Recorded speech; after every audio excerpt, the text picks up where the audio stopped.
जय श्री राधे राधे दोस्तों, आप सभी का आपके अपने YouTube चैनल अध्यात्म भक्ति में बहुत बहुत स्वागत है। आइए आज आप सब जानेंगे वर्ष 2024 में जीवित पुत्रिका या जितिया व्रत कब धारण किया जा रहा है। तो जानेंगे व्रत के शुभ मुहूर्त के बारे में, व्रत पूजा महत्व नियमों के बारे में। आश्विन मास कृष्ण पक्ष की अष्टमी तिथि के दिन जीवित पुत्रिका का व्रत धारण किया जाता है। इसे जितिया, जीवित पुत्रिका आदि नामों से जाना जाता है। यह व्रत खास करके माताएं बहनें अपनी संतान की दीर्घायु की कामना के साथ उनकी लंबी आयु के लिए तथा संतान की रक्षा हेतु इस व्रत को धारण करती हैं। इस व्रत के धारण करने से चिरंजीवी संतान की प्राप्ति होती है तथा यह सुख सौभाग्य आदि प्रदान करने वाली है। जीवित पुत्रिका का व्रत जो कि बड़ा ही कठिन माना जाता है। इस व्रत में सप्तमी तिथि के दिन नहाए खाए, अष्टमी तिथि के दिन रात्रि निर्जला व्रत धारण किया जाता है और नवमी तिथि के दिन जा करके व्रत का पारण किया जाता है।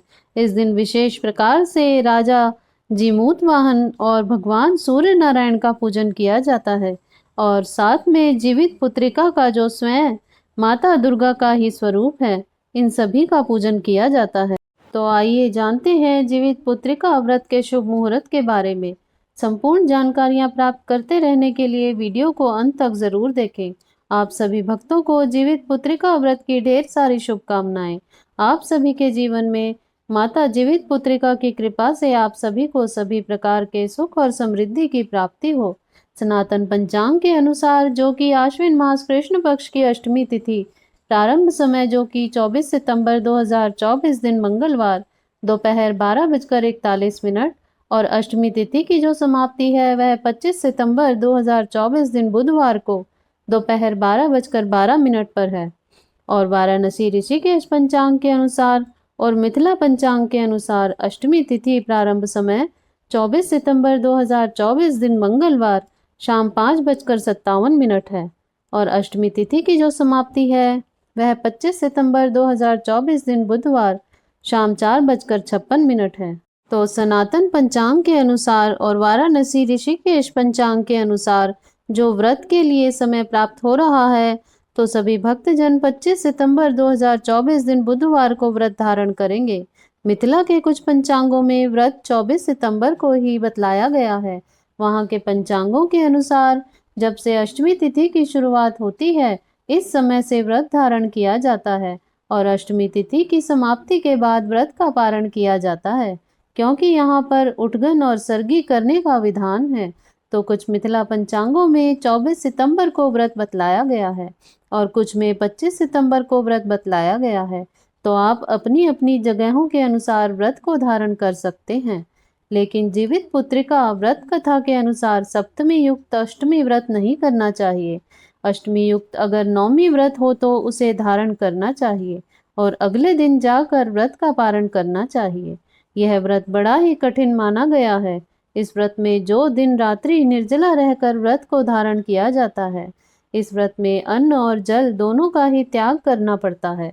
तो व्रत कथा के अनुसार अगर आप शुद्ध अष्टमी का व्रत धारण करते हैं तो सभी भक्तजन 25 सितंबर 2024 दिन बुधवार को व्रत धारण करेंगे और अगले दिन सूर्य उदय के बाद व्रत का पारण करेंगे। वहीं पर मिथिला पंचांग के अनुसार जो भी भक्तजन व्रत को धारण कर रहे हैं तो 23 सितंबर को नहाए खाए किया जाएगा और 24 सितंबर को सुबह में उठगन सरगी किया जाएगा, जो कि सुबह 4:30 से पहले ही 24 सितंबर को सरगी का कार्य कर लेंगे और व्रत का पारण 25 सितंबर बुधवार के दिन जो कि शाम 4:57 के बाद व्रत का पारण करेंगे। तो आप अपनी मान्यताओं के अनुसार व्रत को धारण कर सकते हैं।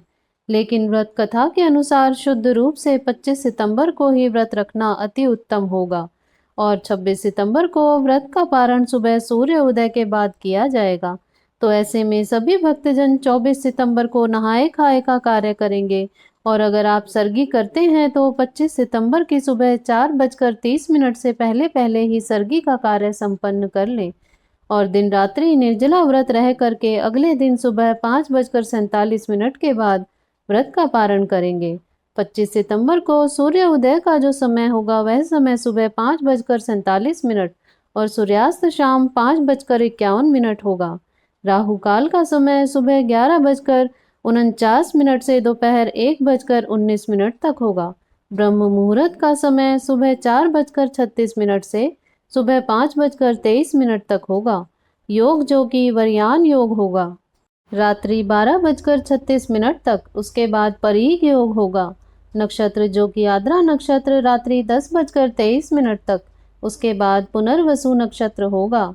पूजन के लिए जो शुभ चौघड़िया मुहूर्त के अनुसार समय है, वह समय 25 सितंबर को लाभ और अमृत नामक शुभ चौघड़िया मुहूर्त सुबह 5:47 से सुबह 8:48 तक होगा। उसके बाद फिर शुभ चौघड़िया मुहूर्त के अनुसार समय सुबह 10:19 से सुबह 11:48 तक होगा। उसके बाद फिर शुभ चौघड़िया मुहूर्त जो कि चर लाभ नामक शुभ चौघड़िया मुहूर्त दोपहर 2:50 से शाम 5:51 तक होगा। तो इस दिन जहां तक हो सके सुबह के समय ही पूजन आदि का कार्य संपन्न कर लें। इस दौरान जीमूत वाहन का, गरुड़ का, जीवित पुत्रिका माता का पूरे विधि विधान के साथ गंध पुष्प धूप दीप आदि से पूजा करनी चाहिए। अनेक प्रकार के नैवेद्य आदि अर्पित करने चाहिए। फिर जीवित पुत्रिका व्रत का कथा श्रवण करनी चाहिए। जहां तक हो सके इस दिन रात्रि जागरण भजन कीर्तन करते हुए समय व्यतीत करना चाहिए। इस दौरान शुद्ध और सात्विकता का पालन करना चाहिए। तामसिक वस्तुओं का, नशीले पदार्थों का बिल्कुल भी सेवन नहीं करना चाहिए और शुद्ध और सात्विकता के साथ व्रत का धारण करना चाहिए। कथा आदि का श्रवण करना चाहिए। इस प्रकार से व्रत को धारण करने से सुख सौभाग्य आदि में वृद्धि होती है, संतान की प्राप्ति होती है तथा संतान की रक्षा होती है। तो आशा करती हूँ आपको यह जानकारी अच्छी लगी होगी। ऐसे ही ज्ञानवर्धक जानकारियाँ प्राप्त करते रहने के लिए, व्रत पूजा आदि के बारे में जानने के लिए आप हमारे चैनल पर अगर पहली बार आए हैं तो चैनल को सब्सक्राइब कर लें। वीडियो को लाइक करें, शेयर करें। सुखी रहें, स्वस्थ रहें। राधे राधे, धन्यवाद।